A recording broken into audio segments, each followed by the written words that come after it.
Saudi আরবের ফুটবলে ২.৫ বছর কাটালেও ক্লাবটিকে এনে দিতে পারেননি কোনো শিরোপা। ব্যক্তিগত অর্জনের পাল্লা ভারী হলেও ক্লাবের হয়ে তার অর্জনের খাতায় মাত্র একটি শিরোপা। ফলে আলোচিত শতাব্দীর সেরা চুক্তিও হয়ে গেছে স্থগিত। রোনালদোর ভবিষ্যৎ কি তাহলে অনিশ্চয়তায়? সেটাই জানবো প্রতিবেদনে। সৌদি প্রো লিগে মৌসুমের শুরু থেকে দুর্দান্ত ছন্দে থাকা রোনালদো মৌসুম শেষে ব্যক্তিগত অর্জনের পাল্লাটা ঠিকই করেছেন সমৃদ্ধ, কিন্তু তাতে দলের লাভ হয়েছে কতটা? সৌদি প্রো লিগে নিজেদের ৪ ম্যাচ বাকি থাকতেই শেষ হয়েছে শিরোপা জয়ের স্বপ্ন।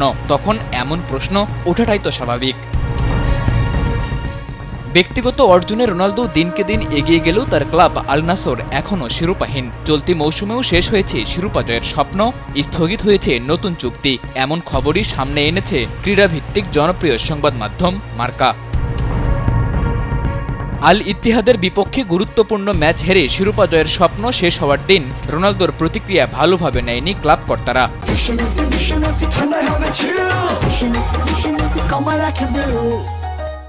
ম্যাচ শেষে বেশ খানিকটা ক্ষুব্ধ হয়ে মাঠ ছেড়েছেন পর্তুগিজ এই তারকা।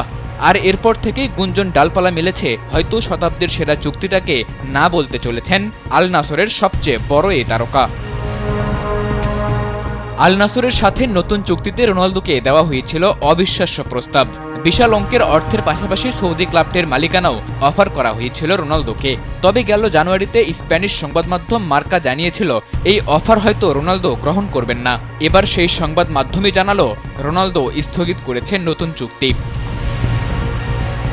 এর আগে মার্কার খবরেই জানা যায় মালিকানা সত্ত্বের ৫% সঙ্গে এক মৌসুমের জন্য ১৮ কোটি ৩০ লাখ ইউরো বাংলাদেশি মুদ্রায়, যা প্রায় ২,২৯৫ কোটি টাকা অফার করা হয়েছে রোনালদোকে। কয়েক মাস যেতে না যেতেই সেই মার্কায় খবর দিল আপাতত দুই পক্ষের চুক্তি স্থগিত।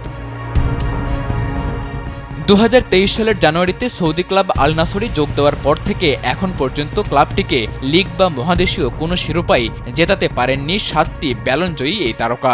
একমাত্র অর্জন ২০২৩ সালে আরব ক্লাব চ্যাম্পিয়নশিপের শিরোপা জয়। ক্লাবটিতে ২.৫ বছর পেরিয়ে যাচ্ছে বলেই হয়তো এখন প্রাপ্তির হিসাবটা কষতেই হচ্ছে রোনালদোকে। সাদাতুর রাফি, কালবেলা।